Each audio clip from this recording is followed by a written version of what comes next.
I think it is surprising to see, first of all, a female character kind of like taking the reins of power in a situation where the police really should rightfully step in and do their job, and she ends up kind of like, never send a man to do a woman's job. It ends up kind of being that type of a movie. And then in terms of the plot line and the development of the story, the audience, I think, is kept guessing as to whether or not Jill is imagining this attacker, whether she was imagining him all along, or whether maybe she was attacked once, but she was so traumatized by that event that now she may be imagining that her sister has disappeared, or whether or not her sister has in fact disappeared. Well, I think what's appealing about having a female lead in a thriller like this is that it's just not something that we've seen a lot of. I mean, of course, we have seen, we've seen similar things before, but I think we don't see enough of it these days. And, we live in a very patriarchal society, and so anytime we can see women as heroes in films, it's always a good thing. It's always a positive thing. We meet Sergeant Don Powers when Jill comes to the police precinct to report her sister missing. We find out that my character, Sergeant Powers, has a history with Jill because when she first reported her abduction a year before our movie begins, I was tasked to investigate that particular crime.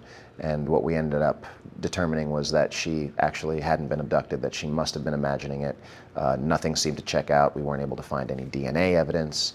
The place where she claimed she had been abducted from her bed didn't turn up any clues whatsoever. So we were kind of left doubting whether or not she actually had been, abducted or not.